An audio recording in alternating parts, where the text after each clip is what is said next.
Good evening, sports fans, and welcome to the All Balls Sports Show, a discussion of any and all sports, local, regional, and national. And now, here are your hosts, Dan James, Eddie Bobo, Ty Cobb, and the coach, Vance Ballou. And speaking of the coach, Vance Ballou, the coach, Vance Ballou, just walked in the doorway, and he's joined us. He's in the house. Got behind a little fender bender. Sorry about that. Did you? Yeah, it wasn't serious. Just held up traffic a little bit. Oh, so you weren't involved? No. Behind it. Good. I got behind it. Good. Yeah. I'm so glad he wasn't involved in the fender bender. Sorry about that. Yeah, probably so. So how are you, my friend? Good. How are y'all? Hey, doing good. Doing Good. good. We're going to have an abbreviated version tonight. Okay. We're going to have pizza early. That's always good. That's always a wonderful thing. Yep, always. Before we get started, Yes. speaking of his lovely bride, and everyone's lovely bride who's out there, or maybe girlfriend is out there, or maybe you got both, and then you got a serious problem. Well, just don't let the other one find out about the other one. Yeah, then you got to split your time 12 hours apiece on Friday, because Friday is Valentine's Day. Yep. So we invite you, if you do not have anything for Valentine's Day and you're looking for that perfect last-minute gift, give our sponsor, Doris Flowers and Gifts, 2500 Pillow Drive, There you 381-9341 a call, and they'll be more than happy to take care of any of your Valentine's Day needs. Beautiful roses, centerpieces. I'm just saying. I know it's not for you. Me, I'm a candy kind of guy. That's right, because you get to share in that. Thank after. you. That's right. Yeah. Yeah, well, maybe. Yeah, maybe. Well, you buy extra for that reason. Right. Buy it and then wind up eating 3/4 of it. Yeah, exactly. XFL. Did you get a chance to check out the XFL? I watched a little bit of it. I didn't have time with what was going on at home to really sit down and watch a whole lot of it, but enough to see that some of the rules are interesting. The extra point play. And What do you think about that? You think that's something that should be adopted? I wouldn't go that far yet. I think it's something to watch and see, how it pans out, how it works. Maybe more so for the NFL than college football. Maybe it is a little gimmicky type thing, but to me, NFL's made more for television than necessarily college football.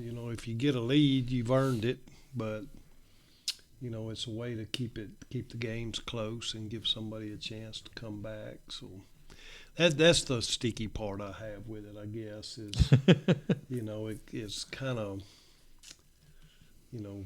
all of a sudden the rules are different, that type of thing. But they used to do something along those lines in the All-Star games. I don't know if they still do that, where if you were behind so many points, you got to receive the kickoff after a score. Right. In those games, that's understandable. You want to keep it close, but for a real game, I wouldn't like that. I mean, if you got the lead, you earned it. You shouldn't all of a sudden have different rules. What about the kickoffs? I kind of like the kickoffs. Yeah, I think that's an interesting concept, and kind of slowly warmed up to the fact that there are such a higher chance of injuries on kickoffs with the high speed collisions. And the only thing I'm cautious about is how it will play out in the long run with holding penalties and blocks in the back, which is really probably the biggest detriment right now, I think, to the game on any level, because it seems like watching college and NFL, it's almost every return seems like there's a penalty for one of those two. So if they can avoid that, because it does require them to hold a block longer in a more confined area, if that doesn't become an issue, I can see how that's something that would be used down the road. Yeah, and then they have the rule on the punt. If you punt the ball if the receiving team fair catches it, it comes out to the 35. Mhm. If it goes out of bounds, it comes to the 35. So, if you're across the 50-yard line, 9 times out of 10, it looks like you're going to be going for it on fourth down on a situation like that, because you're going to wind up with a net punt of 5 yards.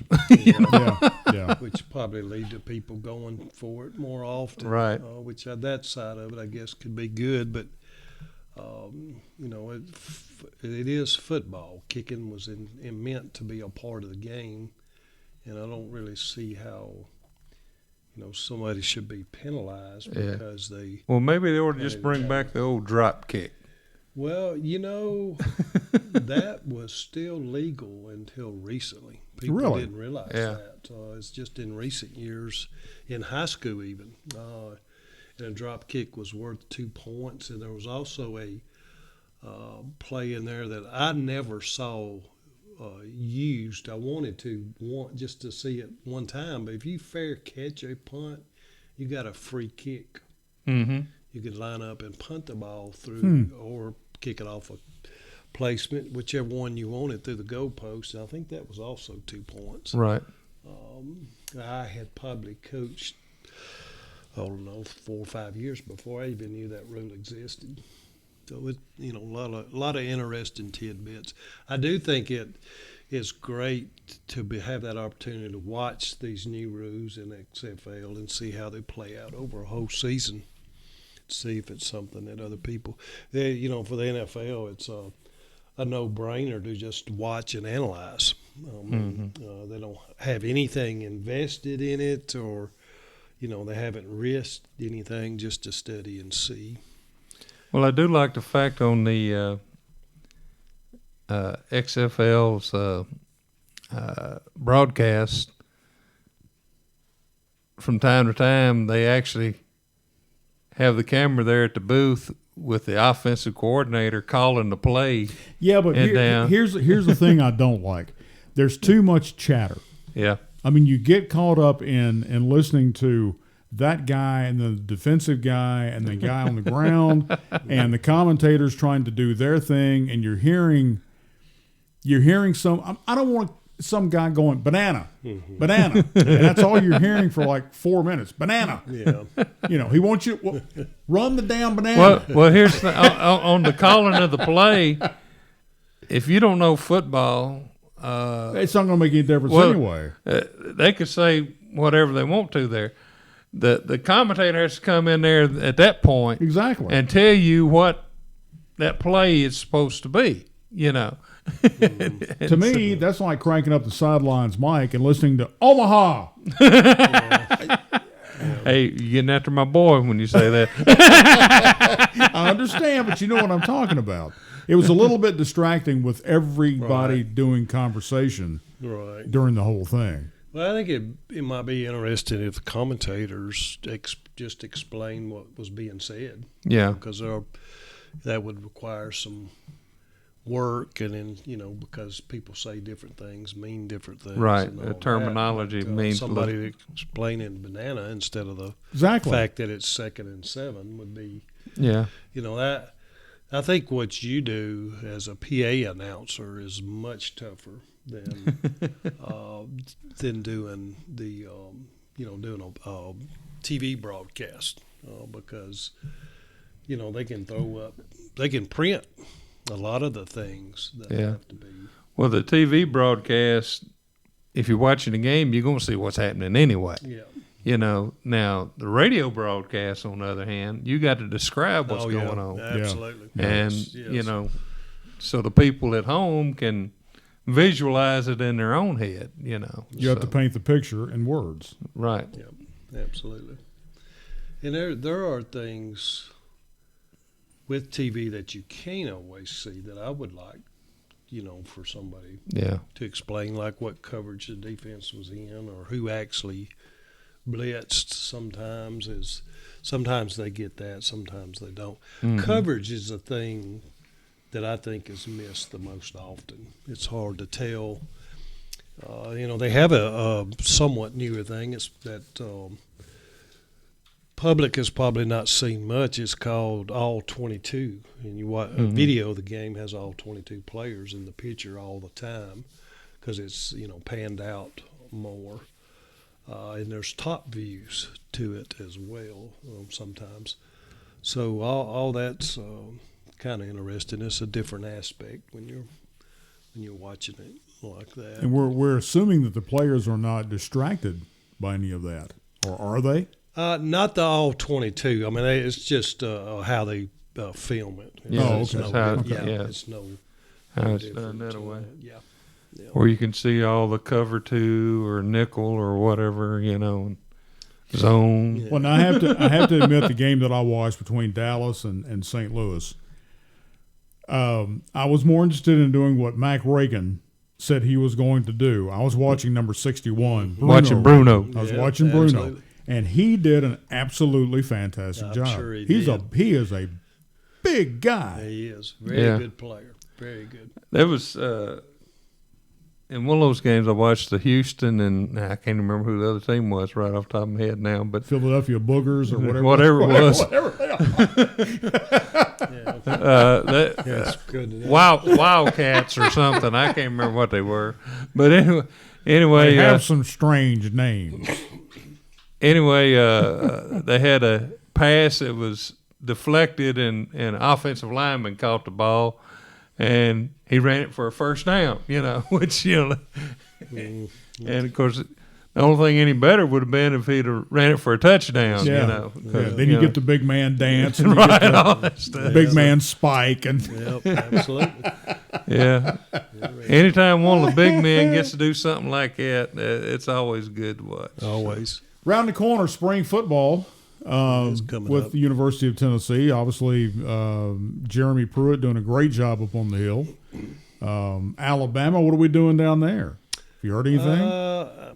I don't know a whole lot. The biggest news they got was, they lost their 2 inside linebackers last year in preseason practice. They missed the whole year. Well, they both, in quite a surprise, decided to come back.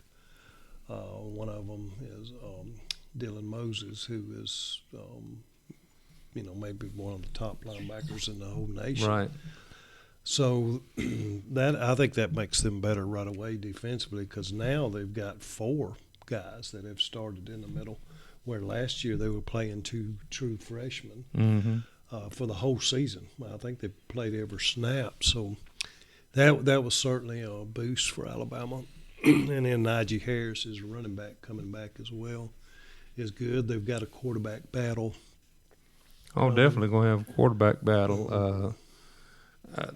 I thought the Jones kid did an awful good job. He did. I mean, Tua's brother, he going to have to step up a notch and fight for it. Yeah, and then they've got the number 1 dual threat quarterback they signed, who's on campus at Alabama now. So at least a 3-way battle this spring, probably go into fall, I guess. So that'll be interesting. How long do you think Coach Saban stays? I think it's really hard to guess. I've always had this mindset that he was a guy that nobody will know he's leaving till he announces. Until he announces, And he yeah. made, maybe I put too much emphasis on that. He made that comment something like his second season, something along that lines that when he was gone, nobody will know. And I don't remember exactly what he said. When he Something to makes that up his effect. mind to leave, Yeah. nobody will know it until it happens. And if you think about it, there's really no reason why they should. Do you think it'll be big fanfare or be just kind of a passing comment at one of his news conferences? I don't think he'll pull a Lane Kiffin. Yeah. Yeah. I don't. A lot of people will disagree with that. I think he'll make the announcement and he'll be gone. Mm-hmm. And I don't see him as the type that has to stay involved. Believe it or not, as dynamic as he is, I just see him as an all or nothing guy. And there's something Plus- that tells me if he makes that announcement, and he stands up there and he gives you what he wants to give you, there's not going to be any follow-up questions. Well, that's he'll just walk true off. too. And, Yeah. And he'll, unless he did it right away, he's going to be in his 70s when that happens. Right. Now, it could be Right. 2 years from now, or a year from now, and him be actually 70, but he's going to be in his 70s. And I see him moving on from Alabama, and he might be involved in football one way or another. But I don't see him lingering. I know him and Bill Belichick are big buddies. Yeah. And I enjoyed that film that they had of them two, and that was it was pretty eye-opening, Yeah. I agree. That was interesting. Predictions. What will Tom Brady do? I think they're going to turn around and offer him money to stay. Yeah, but how much do you offer for 1 year? Well, you can't go much over 35 at the most, I would think, for 1 year.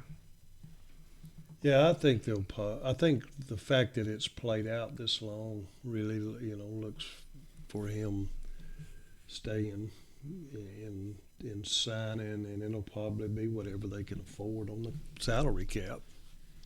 Because my understanding is he's taken quite a loss every year on his contract. Well, the big thing in order is to pay for the other players. he didn't have the receivers this past year No, that he he's did had not. in the past. Edelman was the only one he had. Yeah, and everybody double teamed him. So Yeah. Well, then another question: where's Rivers going to wind up at?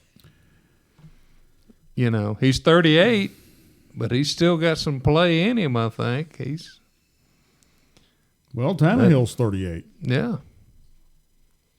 Yeah, very hard to predict where he might be, but somebody who's got some questions at quarterback's going Going to pick him up. Going to offer him something. And, it's probably going to be the team that has salary cap money available and needs a quarterback to fall back on if things don't work out. Now, as a coach, and you watch games and you analyze things, you've got a Derrick Henry who until the end of last season, not this past season, but the end of 18, and then he didn't start producing until the end of 18 and then throughout last year. But now he's wanting, from what I see from news reports, he's wanting the big bucks to come back. Yeah. I see a similar situation setting up with CJ2K, where they gave him the big bucks and then he didn't produce anything the following year. If anything, just very little. Yeah. That once you get the big money, suddenly you're not trying as hard as maybe all the fans in the stands think you ought to. Well, a lot of it goes to the length of the contract. If you'll notice, most of the time, a lot of these players in the past, if they sign a 5-year contract, first year they do pretty good. The second and third year, they don't produce a whole lot. But then again, on the fourth year, they start coming back again. And by the time the last year of the contract there, you got to make a decision. Well, do we do this again or let him go, So, and that's happened time and time again in the pros. It's just like I think teams need to get away from the long-term contracts, really, and say you want some money, well, we're going to give you 3 years. But, if you aren't hurt and you're not producing, then I think there's some agents going to disagree with you on that. Well, I'm sure they are. But I understand, yeah. Yeah. But in the interest of the owners and all of that, you might near have to do But something shouldn't you like that. design a performance contract at that point? Well, most of them are going performance contracts. That,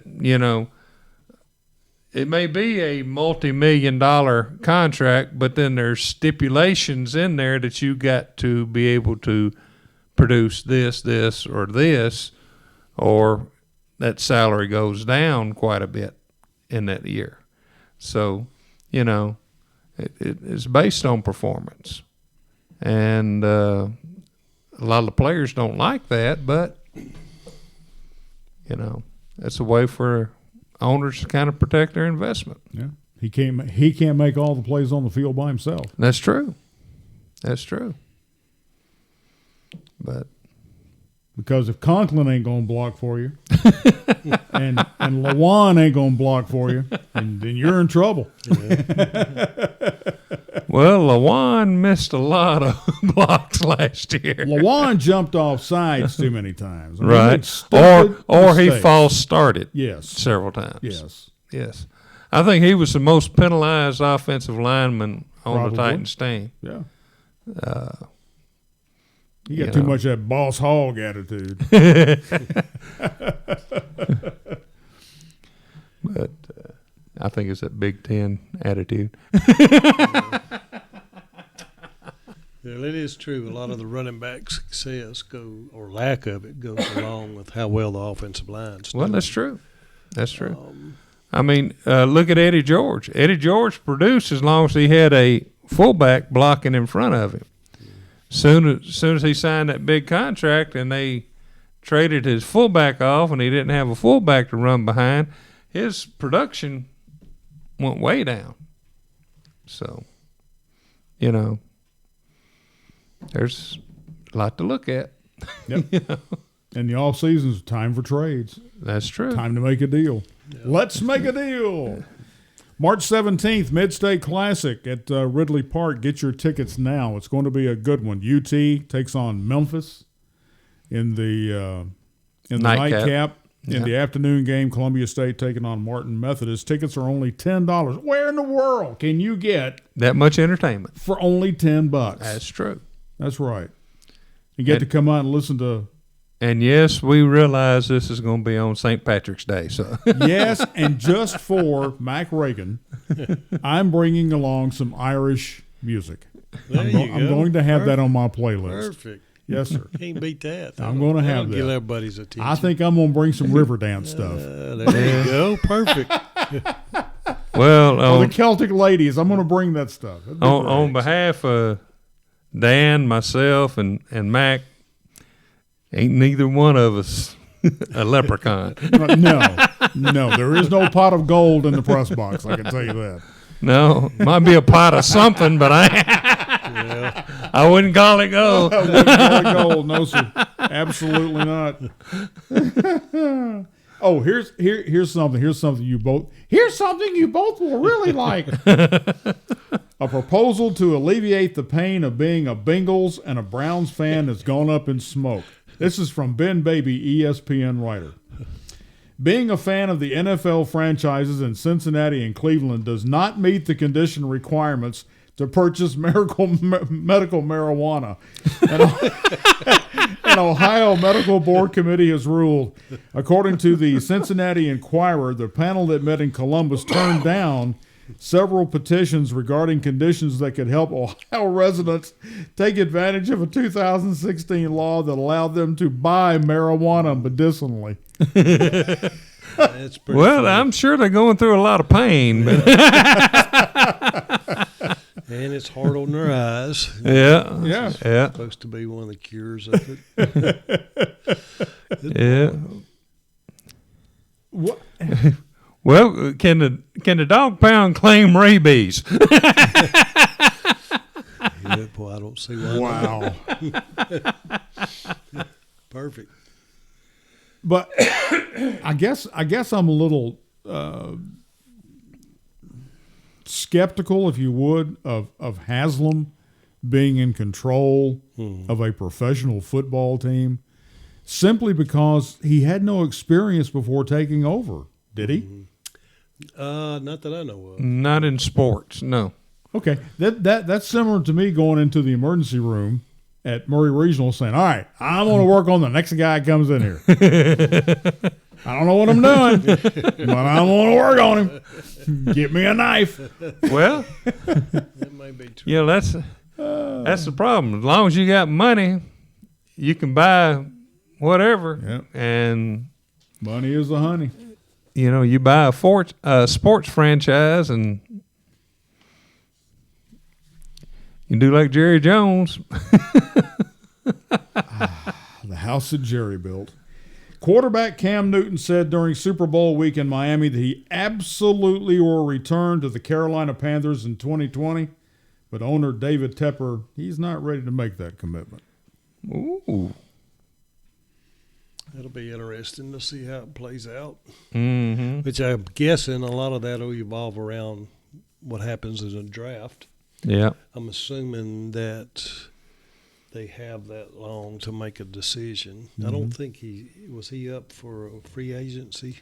I don't think he was. Don't think so. I don't think so. Yeah. But it's gonna be real interesting, the quarterback situation coming this next season. It's Well, now Tepper said on Tuesday, look, I'm not a doctor. I've said it a million times. Is he healthy? And he said, no, he's not a doctor, but there's a lot of different things that can happen. Is he healthy? Then we can talk. That's There what you go. Tepper said. yeah. It's amazing what you can pull off the ESPN website. They may have some dirt on me somewhere or another. It's down here in the fifth story. Oh, isn't it? Glad we're going out for air here in just a few Yeah, minutes. exactly right. And for the first time in his 20-year career, quarterback Tom Brady is set to hit free agency. While the future Pro Football Hall of Famer is possibly considering moving on from the New England Patriots, I just don't see it. Everybody says that. ESPN is saying that. Well, I'll throw fuel on it. If y'all didn't hear, there was rumors that his wife was basically checking out Nashville. Did y'all hear that? And that's been a couple. Yeah. I've heard Couple of those weeks. rumors. I've heard those rumors, but you know, I just don't see them paying Brady that kind of money to come here. You know, At 3? somewhere around there. That's right. Yeah. You I know, mean, I so- guarantee you, I can't do what I did at 43 now. Well, I No. couldn't do what I did at 43 then. But anyway, I know he's, Right, TB12 and all that kind of stuff, but, you just can't, I just can't do it. Yeah, your reactions do slow down a little bit with age. Sure. I mean, you know. Yeah, okay. What? And what do you think? And what do you think about Malcolm Turner all of a sudden leaving Vanderbilt just after 1 year? I mean, I thought that this guy was solidified in his position. I thought Vandy did a lot of background information and background checking before they hire somebody. Did he spend a lot of money he shouldn't have spent? That was the rumor. Oh, was it? There was something to that effect that, that the spending was out of hand. Mm-hmm. So it wasn't the rumor. Then what went wrong with that rumor is that it was not just his decision alone. So yeah. So they basically walked him out the door. Maybe, nothing was. I don't think they kept it pretty quiet and everything was hush hush, and it was mostly speculation. And to what, evidently there was some spending issues. To what degree, it was, as far as I know, was not ever announced. I don't know if it was a little bit out of hand, and he threw it, an exception to, them bringing it up even and just walked out then, or if it was, they was more heavy-handed on Vanderbilt's side. I don't know. Listening to some of the sports talk in Nashville, it's kind of interesting that when something happens at Vandy, that suddenly all the doors close. All the office doors close. You try to go get an interview with somebody, and the halls are silent. Yeah. You can't find Oh, anybody. really? Yeah, it's like they all hide in their own office closet. Yeah. Interesting. Interesting. But you don't get a straight answer from anybody at Vanderbilt. I'm just saying what I'm just repeating. People, hey, Gold and Black, don't get upset with me. I'm just repeating what I've heard on radio in Nashville. Take it up with those people. That is the way I perceived it. Yeah. I don't know that that's what actually happened because I wasn't watching it all the time, keeping up with it. But my perception is Vanderbilt was very quiet about it. And it just happened and they moved on. Mm-hmm. But they apparently picked a good successor quickly. Yes, they did. As far as an interim, right, who may get the permanent job. Could be, yeah. Yeah. Yep. So we'll see. Yep. We'll see how everybody gets along with Can't we just all get along? Little people. Well, famous line from Mars Attacks. In behind this wall right here is a pizza calling our name. Okay. Right. So we will have an abbreviated show for tonight and can't see you next week because we have I'm involved in something next week. I can't be here. Okay. So if I'm not here, this thing doesn't get on. Right.